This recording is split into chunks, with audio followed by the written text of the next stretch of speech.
When I stepped into the bathroom that morning, something shiny on the carpet caught my eye. A little glint of sunlight sneaking through the blinds and bouncing off a tiny object.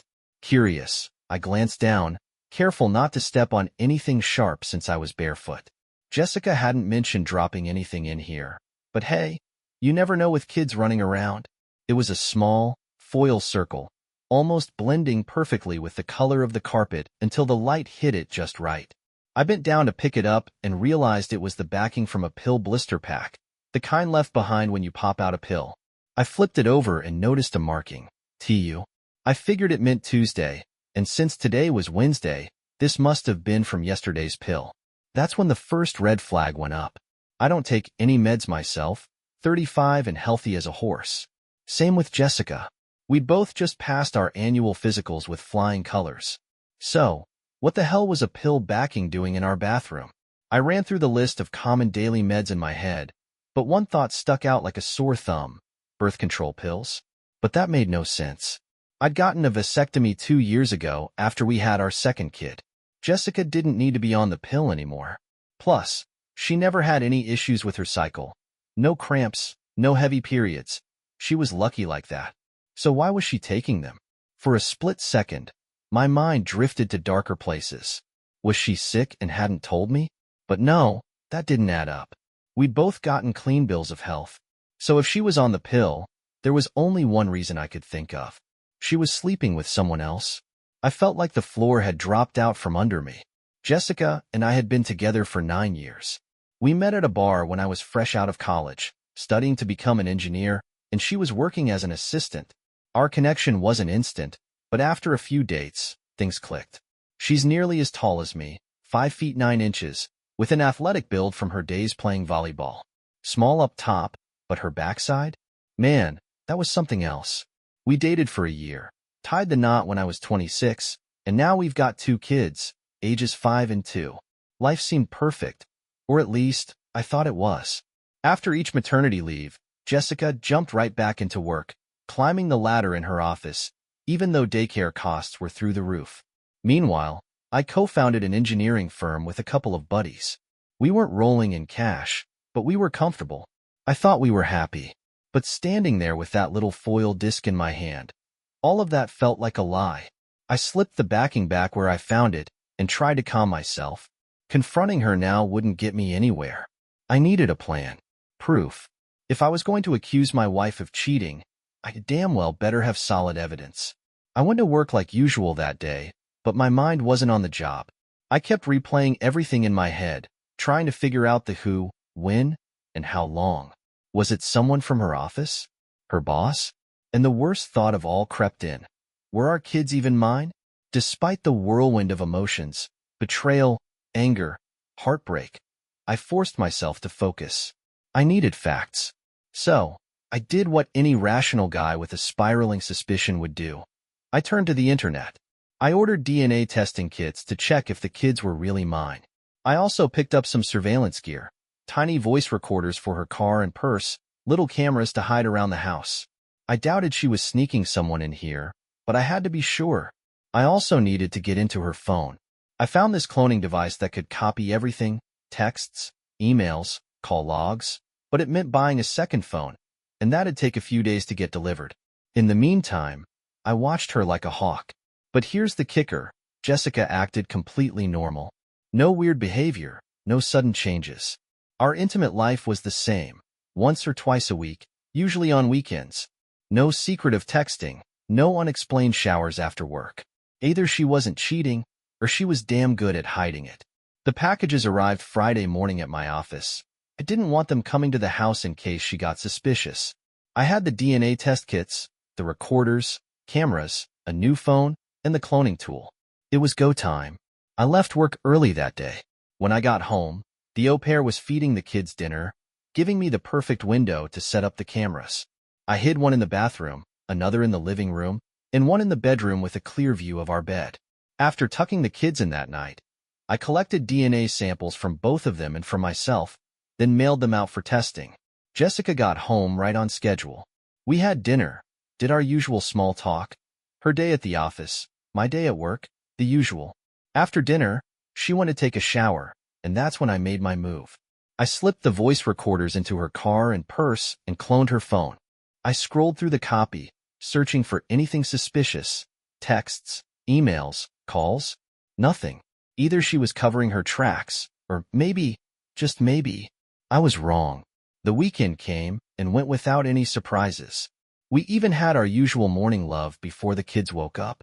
But the missing days on the pill pack told me otherwise. She was taking them. Come Monday, I told her I'd be working from home.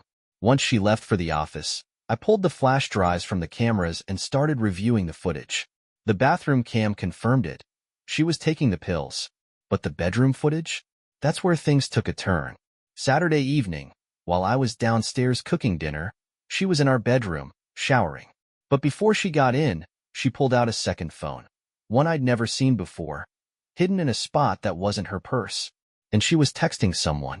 The next clue came from somewhere I didn't expect, the ventilation duct. I'd checked it before, but the phone wasn't there, which meant Jessica was taking it with her whenever she left. I needed that phone. It was the first solid piece of evidence. The next morning, I checked the footage. Sure enough, I saw her pull the phone from the vent and slip it into her bag before heading to work. That evening, after she came home and showered, I noticed her bag was phone-free. Figuring she hid it again, I quietly retrieved it from Sophie's room, cloned it, and slipped it back. But as I was finishing, Jessica came out of the shower and caught me by Sophie's bed, gently stroking her hair. "Did something happen?" she asked softly. I shook my head. "Sometimes I just sit with them," I whispered. "Reminds me how lucky I am." She smiled, teasing, "You're such a sentimental old man. Let her sleep before you wake her up." The next day, I finally opened the cloned phone. That's when my world collapsed. The texts were explicit, intimate, and left no doubt. This wasn't just a fling. It was a full-blown affair. Secret meetups, detailed descriptions of their time together, things I'd never even known about Jessica. It felt like I didn't exist in her world anymore. I sat in my office chair, staring at the screen as tears blurred my vision. I didn't hear the intercom buzz until it stopped. A soft knock came at the door, and my secretary, Linda, stepped inside. Linda was always professional, slim, red-haired, with sharp green eyes. We'd always kept things strictly business, but she wasn't just a secretary. She'd once confided in me about a partner who'd been harassing her. When he gave us an ultimatum, fire her or he'd leave, I chose her. That decision left me with 60% ownership of the firm. She walked over, handing me tissues. "What's going on?" she asked quietly, locking the door. I handed her the cloned phone. As she scrolled through the texts, her face stayed neutral, though I could see a flicker of sympathy in her eyes. "Do you know who it is?" she asked. I shook my head. "Not yet." "How do you know for sure?" I told her everything. The foil backing in the bathroom, the hidden pills, the vent phone. It all spilled out. Linda didn't interrupt. She just sat there, quietly holding my hand. The first time we'd ever crossed that line. "You need more information," she said finally. "The DNA test for the kids come back Wednesday. Can you wait till then?" "I don't know." She nodded. "The Portland team's asking for you. I'll book a flight. You'll be back Thursday." "I can't focus on work right now." "You don't have to." She grabbed my phone and sent Jessica a message, saying I had to leave for an unexpected work trip. Jessica replied quickly, "I understand. I love you." Linda handed my phone back, then made another call. "Lorraine? It's Linda." "Yeah, thanks. Can we come by this afternoon?" She hung up and looked at me. "Let's go." "Where are we going?" I asked, still feeling like I was in a fog. "You've got an appointment," she replied, grabbing my jacket and steering me out the door. Lorraine was Linda's best friend and a divorce lawyer, the same one who'd handled Linda's messy split after catching her husband cheating with an employee. Linda explained my situation to Lorraine while I sat there, still in disbelief that this was my life now. Lorraine didn't waste time. She laid out my options like we were discussing a contract. Option 1, do nothing. Play dumb, keep the peace. That was off the table. Option 2, amicable divorce. Split the assets, pay child support, move on. Didn't sit right with me either. Option 3, go nuclear. Sue for infidelity, contest paternity, take her to the cleaners. I didn't even hesitate. Nuclear. Linda smirked, and even Lorraine gave a small grin. All right, she said, flipping open a file. We'll need more evidence. Who, when, where? And I'll keep this phone. She took the clone device from me. It's not doing you any good right now. I nodded, still feeling like I was just along for the ride. After we left Lorraine's office, Linda didn't take me home. Instead, she booked a room at a small hotel. Go shower and order something to eat, she instructed. I'll bring you some things later. I moved on autopilot. My whole world had just collapsed, and here I was, sitting in a hotel room, ordering room service like it was just another day. 9 years of marriage, gone in an instant. What hurt the most wasn't just the cheating. It was how blind I'd been. How did I not see it? Was it her boss? The one she always went back to after maternity leave? She'd said she valued her job and independence, but now I wondered if it was just an excuse to be near him. I eyed the minibar, the temptation strong. But just as I reached for a drink, Linda walked back in. Don't even think about it, she warned. You need a clear head to figure out your next move. Drowning your sorrows won't help. And she was right. What's the plan? I spat bitterly. I had a plan. A loving wife, 2 beautiful kids, a stable life. Now, I'm a betrayed fool who doesn't even know if his kids are his. My life's in shambles, and you want me to plan? Linda didn't flinch. She glanced at her watch, then looked me dead in the eye. All right, she said, her voice snapping to business mode. Pity party's over. Remember when we started the company? Everything went sideways, but we didn't quit then. This isn't the same, Linda. I snapped. Oh yeah. She leaned in. Remember when the patent office lost our application? We still crushed Headingley. Or when the bank tried to foreclose early? We fought back. So, what's different now? Everything, I shot back. Back then, I had something to fight for. A family that needed me. She didn't even blink. And you still do. But now it's bigger. 141 employees, their families, your legacy. None of your partners can run this company like you. If Jessica takes half, she'll sell it off to the highest bidder, and Headingley will tear everything down. Is that what you want? Her words hit me hard. She was right. If I rolled over, Jessica wouldn't just wreck our family. She'd burn my entire career to the ground. I'd lose everything I'd built. I leaned back in my chair, letting out a long breath. All right, I said quietly. Let's get to work. Linda gave me a small nod. That's the David I know. We spent the evening sketching out a plan. At first, I thought about selling my shares to my partners, but Linda shut that down fast. They'll gut the place the second they get control, she warned. Instead, we set up an offshore trust. I'd sell the company to the trust at market value, stay on as CEO with a token salary, and shield everything from local courts. On paper, I'd look rich. In reality, untouchable. Next, we moved to my personal finances. I'd liquidate my 401k, tap into the house equity. The house was in my name, bought back when Jessica wasn't working, so that was a win. I listed everything out, and by midnight, we had a solid game plan. Before she left, I shot a quick reply to Jessica's message asking about my sudden trip. I'll be back Thursday. No, I love you. I couldn't even fake it.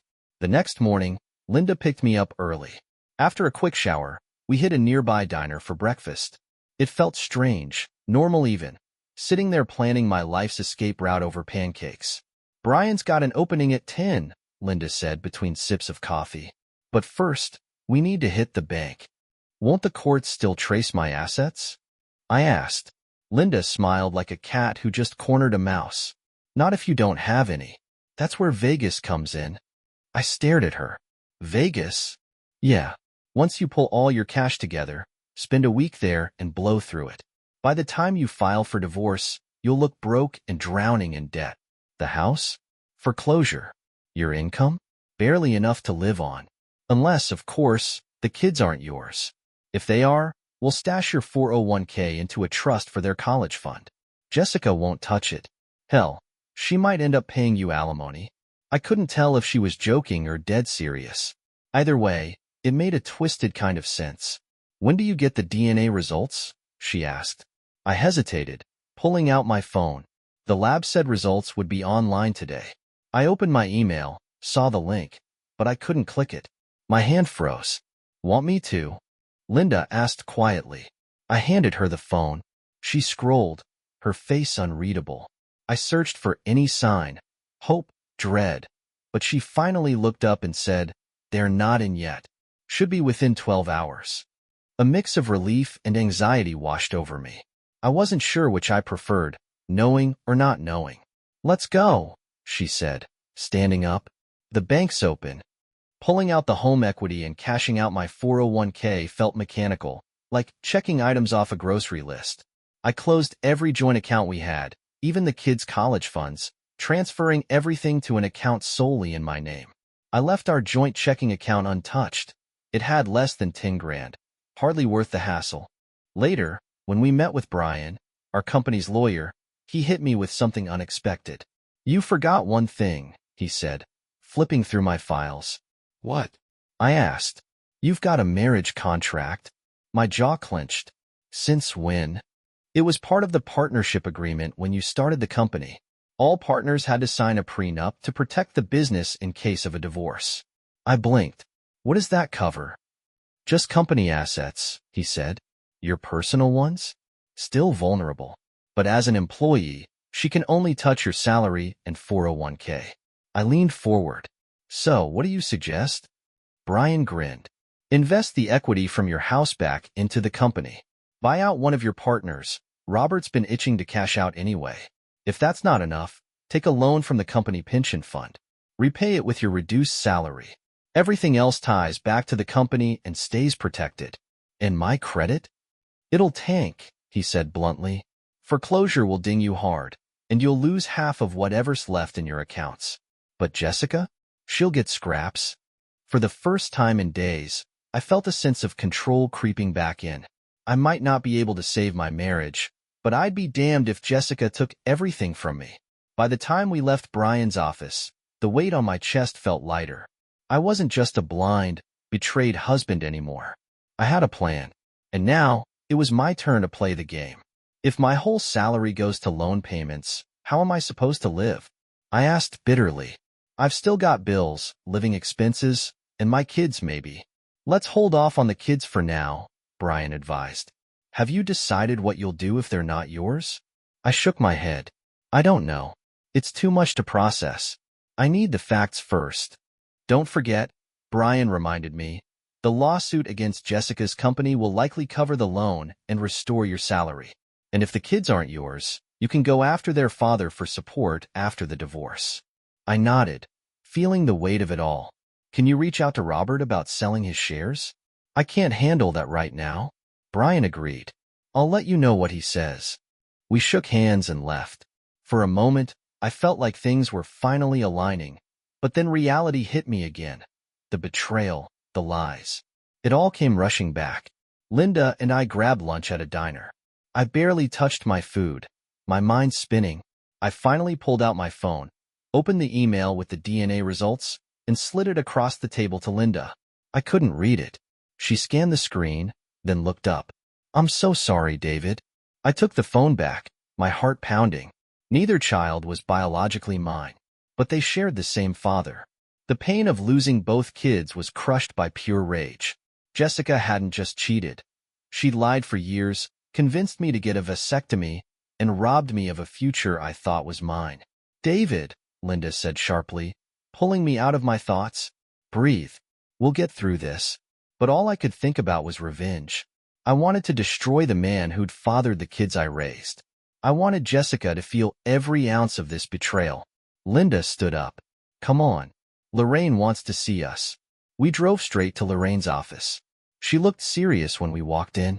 "I've got a report from the private investigator," she said. "Jessica had a visitor last night. A man stayed over at your house." I felt sick. "I have cameras at home. I'll swap the flash drives." "Good," Lorraine nodded. "Do it now. This footage could be key." "The au pair took Sophie and James to the play center," I said. "But Jessica thinks I'm out of town." "I'll keep an eye on things," Lorraine assured me. We drove to my house.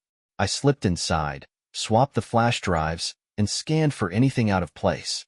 Nothing seemed unusual, but the house felt foreign, like it wasn't mine anymore.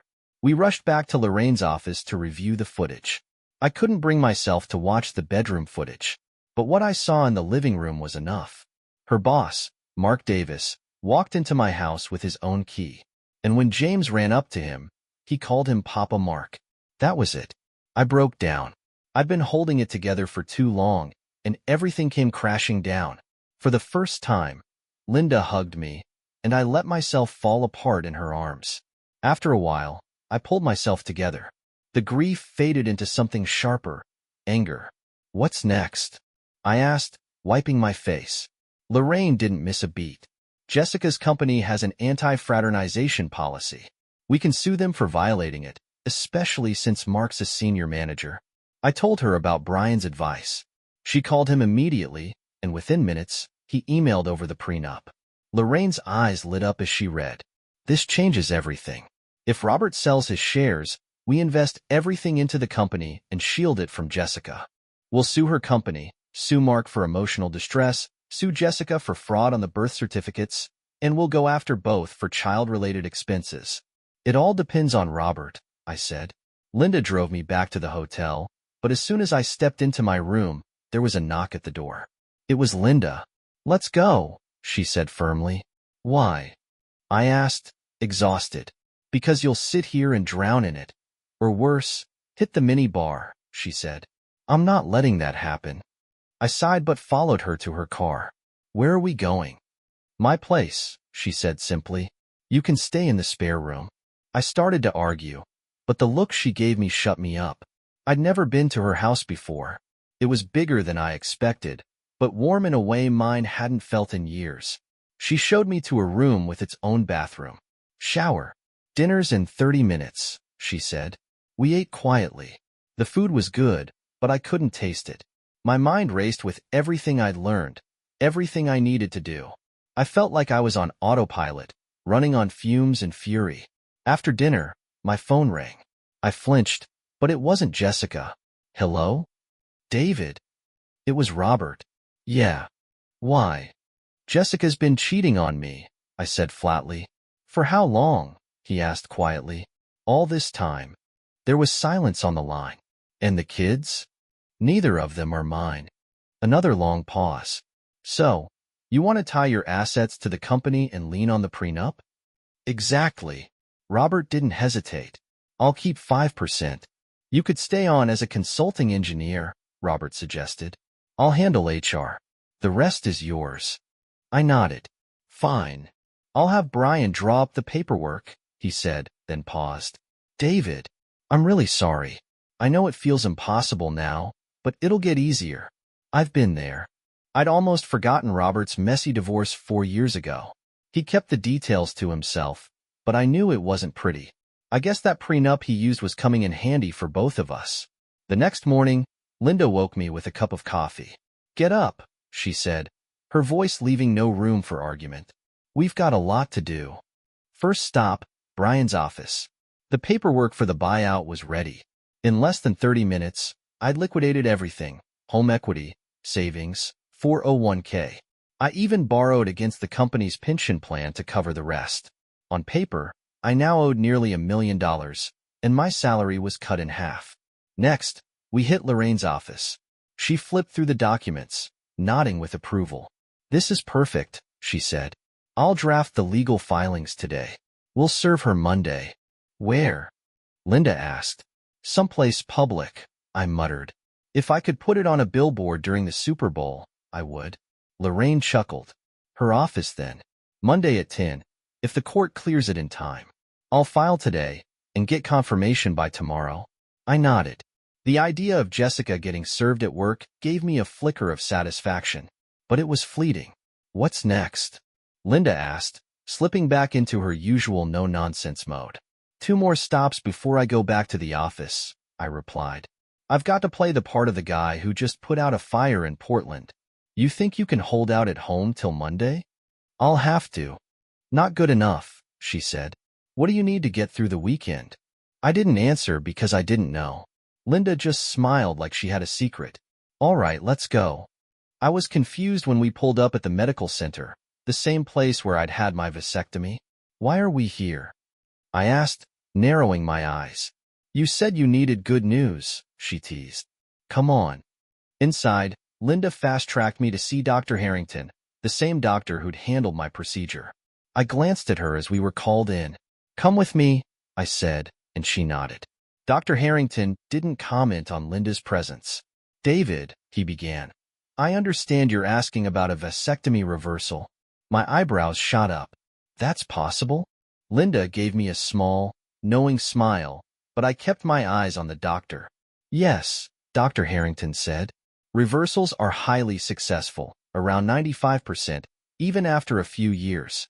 It's a longer surgery under general anesthesia, but there's a strong chance you could father children again.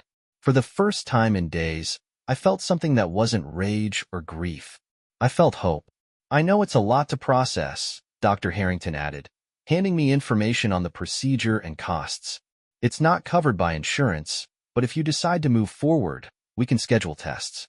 Thank you, Linda said, collecting the paperwork. We'll be in touch. Outside, she glanced at me. Good news enough for you? Without thinking, I pulled her into a hug. Thank you, I whispered, then quickly stepped back. Sorry. It's okay, David, she said softly. One more stop, she said as we got back in the car. Then you can head back to the office. I didn't even ask where we were going. I just let her drive. But when we pulled into Mark Davis's gated community, Jessica's boss, the man who fathered my kids, I tensed up. Mark's wife, Stephanie, opened the door. She didn't hesitate, just waved us in like she'd been expecting us. This way, she said, leading us into what looked like Mark's home office. She gestured for us to sit and got straight to the point. How can I help you? I struggled to find the words. Did you know? Stephanie sighed. No, I suspected, but I never had proof. I couldn't find anything concrete to take to a lawyer. If I had, I would have cleaned him out. Join the club, Linda muttered under her breath. Stephanie raised an eyebrow. So, you have proof? I nodded. Proof that neither of my kids are mine. The words nearly choked me, but Stephanie's expression softened. She shared how she'd suspected Mark and Jessica for years, but had never been able to catch them. Now she wished she'd pushed harder. What are you going to do? She asked. I hesitated. Could I trust her? Would she warn Mark? But then I realized I wanted Mark to be blindsided, just like I was.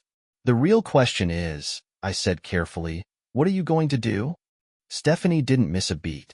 I'm done covering for him. Got a good divorce lawyer. Linda handed her Lorraine's card without hesitation.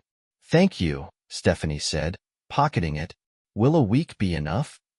That should be fine, I replied. Stephanie stood, signaling the end of our meeting.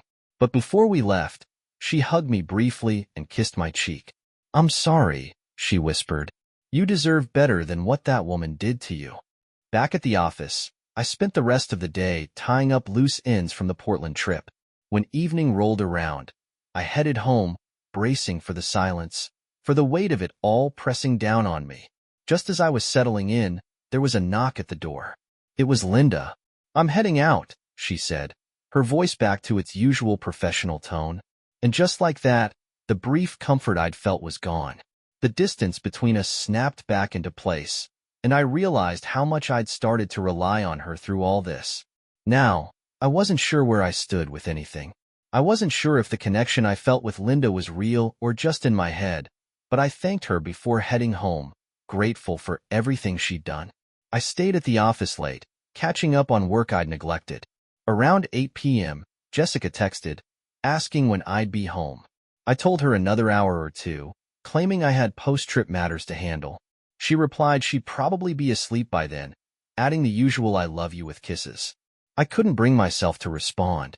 I pushed through until almost 11 p.m., hoping she'd be asleep when I got home. Less interaction, the better. The house was dark when I arrived. Everything looked normal, like nothing had changed, but everything had. I checked on Sophie and James, both sleeping peacefully. The sight of them broke me. I locked myself in the bathroom to cry. Tears for children who weren't mine. Yet I loved them more than anything. What was I supposed to do? I wasn't legally responsible for them, but emotionally, That was a different story. They were my pride and joy. Now, they were constant reminders of Jessica's betrayal. I decided to wait. I didn't know how things would unfold yet. I barely slept. When I woke up, Jessica was gone. The au pair was taking care of the kids. My mind spiraled. Did she know? Was she complicit in Jessica's lies? My thoughts grew darker.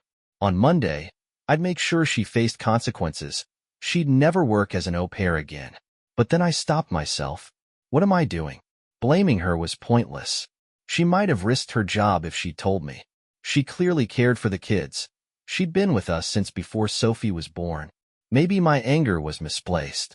At work, Linda was already there, acting like the past week hadn't even happened. She handed me coffee, something she'd never done before. You cleared my schedule? I asked. For marketing, she said with a grin. Marketing? Since when do I handle that? We need a strategy, she explained. Final part of Lorraine's plan. What plan? We go public. I froze. Public? Everyone. Her friends, family, co-workers, church groups. They need to know who Jessica really is. I shook my head. I'll look pathetic. The guy who raised another man's kids? People will laugh at me. Better than letting her tell the story, Linda shot back. She'll say you were abusive or neglectful. You need to control the narrative before she paints you as the villain. I couldn't argue with that. By late morning, Linda had compiled a media package. It had everything. The private investigator's report, the DNA results confirming I wasn't the father, and the video footage, including one of James running to Mark Davis calling him Papa Mark. There were other clips too, from parts of the house I hadn't dared watch yet, and didn't plan to. Then I got an email from Lorraine. Stephanie, Mark's wife, had provided his DNA. Lorraine matched it against my tests. Mark Davis was the biological father of both kids. They weren't my children. The words echoed in my head.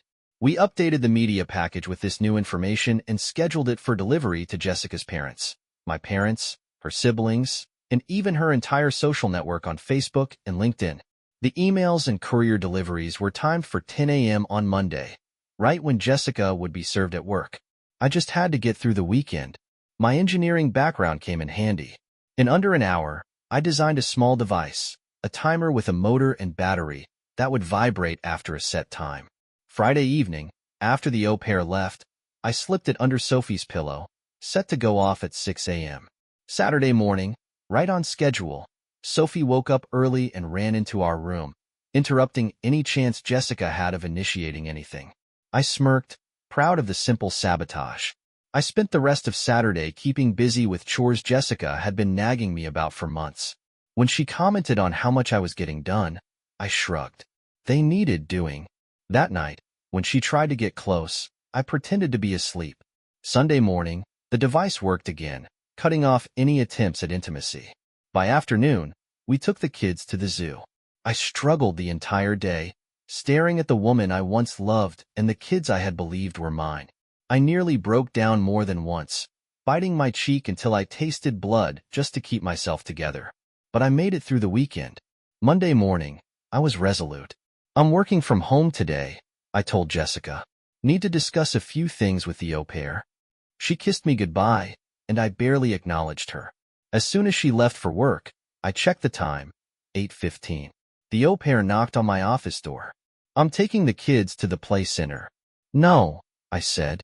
Keep them home today. She looked surprised, but didn't argue. James pouted, but eventually gave in. Around 9, Linda arrived at the house. I let her in and, for the first time, made her coffee. At 9:30, we joined Lorraine on a conference call. David, Lorraine started. This is your last chance to back out. I'm not saying you should, but if you've had a change of heart, now's the time to speak. I didn't hesitate. No, let's do it. Lorraine nodded. I'll see you on the other side. Everything was in place. I sat at my desk, refreshing my email, waiting for the confirmation that Jessica had been served. At exactly 10 a.m., the first email came in. 2 more followed within minutes. The packages had been delivered, the emails sent. Jessica's entire world was about to implode. Then my phone rang. I expected it to be Jessica, but it was my mother. David, she said, her voice shaky. What's going on? Did you get the package I sent? Yes. Then you know, I said quietly. I love those kids as much as you do, Mom said. They're not my kids, Mom. My voice was flat, cold. Jessica's been cheating on me, probably our entire marriage, with her boss. The kids aren't mine. I'm divorcing her. David, you can't. I have to work. I cut her off. I've got other calls. I ended the call before she could say anything else. My phone rang again immediately. This time, it was Jessica. I didn't answer. A minute later, her voicemail popped up. We need to talk. That's all she said before hanging up. She's on her way, I told Linda. I'll step out, she offered quietly. I wanted to ask her to stay. God, I wanted that. But the words wouldn't come. I just nodded. Call me, she said softly as she left. About 20 minutes later, I heard Jessica's car pull into the driveway. She didn't bother using the garage. She was in the house seconds later, walking straight into my office and sitting across from me like this was just another marital spat. David, not interested. I cut her off. She blinked, stunned. Uninteresting, I corrected. Actually, I don't even want to hear a single word come out of your mouth. Her lips parted like she was going to protest again, but I didn't give her the chance. You lied to me for 9 years. Neither of those kids are mine. You convinced me to get a vasectomy while you were still on birth control so you could keep loving Mark. Her eyes went wide at the mention of his name. So no, Jessica, I continued, my voice steady and cold. I don't care what you have to say. My lawyer's card is in the package you got when you were served. If you have anything you think I should know, tell her. Her face crumbled, but I wasn't done. What about the kids? She whispered. I stared at her, dead in the eyes. What kids? I shot back. I don't have kids. And if it were up to you, I never would have. I could have asked her why, but I didn't want another lie. I was done with her excuses. I just wanted it over. I called for the au pair. She was within earshot in the hallway and stepped in. You're fired, I said flatly. Pack your things and leave. Now. What? She gasped. Why? Because you covered for her. I pointed at Jessica. You knew she was having an affair with her boss. Maybe you didn't know the kids weren't mine, but you definitely knew what was going on. I've got video of you talking to Mark about the kids. Get out.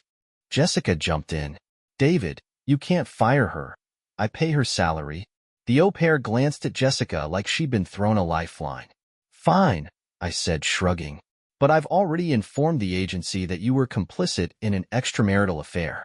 If Jessica wants to keep you, she'll have to handle your salary, taxes, insurance, everything. And good luck finding another family. Agencies talk. You'll never work as an au pair again. The girl's face went pale. She grabbed her things and fled the house without another word. Did you have to do that? Jessica snapped once the door slammed shut. You're still talking. I shot her a glare. I told you, I don't want to hear it. Her face twisted, but I cut her off again. What I do want is for you to gather your things, take your kids, and leave my house. This is my home too, she hissed. I laughed bitterly. According to the documents, no. It's registered solely in my name. Until the courts say otherwise, get out. My voice rose at the last words, and Jessica flinched. That's when James walked into the room. Mommy, he said, his voice small. Sophie fell. Jessica's face crumbled. Tears streamed down her cheeks as she picked up Sophie, who'd wandered in behind her brother. Are you really not going to say goodbye? She asked, her voice breaking. Not like this, I said coldly. She's not my daughter, and he's not my son. Take them to Papa Mark and let him deal with his own kids. They have nothing to do with me. Jessica sobbed, clutching Sophie tightly as she turned to leave. David, get out. A minute later, I heard the front door slam and the car engine roar to life. She was gone. The moment the house went quiet, I finally exhaled. It felt like I'd been holding my breath for weeks. I sank into my chair, my body shaking from exhaustion and rage. I didn't hear the door open. I jumped when arms wrapped around me, but when I looked up, it was Linda. She pulled me into her embrace, and I broke, sobbing into her shoulder like a man who just lost everything. Because I had.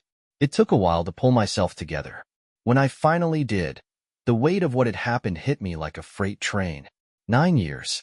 My marriage. The kids I thought were mine. Gone. I didn't want to face the world. But Linda wouldn't let me drown. "Let's go," she said, slipping back into her no-nonsense mode. Lorraine said it'll take Jessica about 4 hours to get an emergency order to reoccupy the house, because of the kids and this being the matrimonial home. She'll be back. Do you really want her to throw you out of your own house? I shook my head. I didn't have the energy to fight, but I wasn't going to give Jessica the satisfaction. We packed quickly, just some clothes, important documents, and essentials. Linda loaded everything into her car and mine. First stop was the office. Later that day, Lorraine called with an update. Jessica had filed for an emergency order and a restraining order. I was now legally prohibited from coming within 100 meters of the house. If I needed to retrieve anything, I'd have to schedule it through Jessica's attorney and pay for it out of my own pocket. And just like that, I found myself living in Linda's spare room. My clothes were in her closet. My important documents were neatly stored in her home office. It felt surreal. A week passed like that. Days were spent working. Evenings, we'd return to her house, eat dinner, and I'd crash in the guest room. Linda never pushed. She brought me coffee in the mornings, made breakfast, and we commuted to the office together like nothing had changed. But everything had. Our interactions stayed professional, except for the occasional comforting hug when I broke down. Smiles were rare. The air between us was heavy with everything that had happened, and everything we weren't saying. Monday morning, we met with the lawyers from Jessica and Mark's employer. I didn't understand all the legal details, but apparently, we'd filed a claim so large that the company couldn't afford to settle, even with insurance. Their policy capped at $1 million, but we were asking for much more. Their lawyers were cold and businesslike, but Lorraine? She looked pleased. "What's the next step?" their lead attorney asked. Lorraine smiled. "Immediate action." The terms were set. Mark Davis would be permanently dismissed, stripped of his pension, and Jessica would stay on staff for 3 years with a $1.5 million payout. I stopped listening after that. The money wasn't the point anymore. It was about dismantling everything she built on lies. Eventually, they agreed. My share was cut down to $750,000. Not as much as I'd hoped, but enough to settle the company pension loan and leave me with a buffer once the divorce finalized. "Payment will be released after the divorce is finalized," Lorraine reminded them. They nodded, and that was that. The next stop was Mark Davis's lawyers. That meeting was shorter, colder. I walked out $500,000 richer. Enough to wipe out my debts and keep some breathing room for after the dust settled. But the final meeting of the day? That was the one I'd been dreading. Jessica was there when I entered the room, sitting stiffly next to her lawyer. She didn't even glance at me. Lorraine and Linda flanked me like shields, but I didn't need protection anymore. I was done playing the fool. "The financial claims in the divorce petition are unreasonable," Jessica's lawyer started, his voice smooth and condescending. "Your client is the CEO and majority shareholder of a company valued at approximately $20 million. Not to mention additional assets, savings, and—" Lorraine cut him off, sliding a stack of papers across the table like a queen laying down the winning hand. "According to the prenuptial agreement signed by both parties, the company is not divisible in divorce," she stated. "My client recently made a substantial investment in another business, which depleted his savings, 401k, and home equity. He also borrowed from the company pension fund, which reduced his salary significantly. He now earns less than your client, and we will be seeking interim support while he stabilizes his finances." Jessica's lawyer blinked, clearly thrown off. "And the children?" Lorraine didn't flinch. "DNA evidence proves they're not his. Your client falsified birth records to name him as the father. We're also pursuing damages for coercing him into surgical sterilization under false pretenses." Silence blanketed the room. "Your client can accept these divorce terms," Lorraine continued, her voice steady. "Vacate the marital home and receive half of the joint account, currently valued at $9,443.15. Jessica's lawyer glanced at her, waiting for a reaction. She finally spoke, her voice barely above a whisper. "David, please." I didn't look at her. 9 years, I said, staring at the wall behind her. 9 years of lies. Day after day. There's nothing you can say that I want to hear. Jessica's lips trembled, but she didn't argue. She turned to her lawyer, gave a small nod, and signed the papers. I wasn't there when she left the house. I didn't want to see her again. Instead, I got a letter from her lawyer confirming the restraining order had been lifted and the house was officially mine. But walking back into that house felt impossible. The walls whispered reminders of betrayal, and every corner felt tainted. I listed it for sale. The profits didn't cover everything, but they closed the gap enough to satisfy the bank. 2 months later, I was still living in Linda's spare room. What had started as temporary became routine. Work during the day, quiet dinners at her place, and long, sleepless nights staring at the ceiling. We never talked about what was happening between us, but it lingered in the air like static before a storm. Jessica had moved back in with her parents. Despite the mountain of evidence, they supported her blindly, refusing to even speak to me. I wasn't surprised. Some people would rather live in denial than face the truth. Stephanie, on the other hand, had promised to divorce Mark but never did. I didn't ask why. After Mark lost his job and pension, they sold their house and moved into a cramped apartment. He found another job through his connections, but it paid a fraction of what he used to make. I didn't know if Jessica and Stephanie ever crossed paths again. I didn't care. I was at my desk one morning when Linda knocked and stepped inside without waiting. "Mark Davis is dead," she said bluntly. I froze. "What?" "Stephanie caught him with Jessica again," she explained, her voice calm, almost detached. "She shot him." I leaned back in my chair, the shock washing over me in waves. And then, a slow grin crept across my face. I tried to suppress it, but it was useless. "Well," I finally said, "that couldn't have happened to a nicer guy." Linda chuckled softly. "Am I a terrible person for being happy about this?" I asked, half serious. "Not even a little," she replied. "That bastard got exactly what he deserved." She pulled an envelope from her bag and set it on my desk. "This just arrived." I knew what it was before I even touched it. I tore it open and scanned the contents. "That's it," I whispered. "I'm finally a free man." "Finally," Linda echoed. For a moment, we just stared at each other. The tension between us, simmering for months, finally snapped. She leaned in and kissed me, soft at first, then deeper, more certain. It wasn't a tentative kiss. It was a culmination of everything we'd been through, everything we hadn't said. When she pulled back, I was breathless. "For 9 years," she said quietly, her eyes locked onto mine, "I've stood by your side.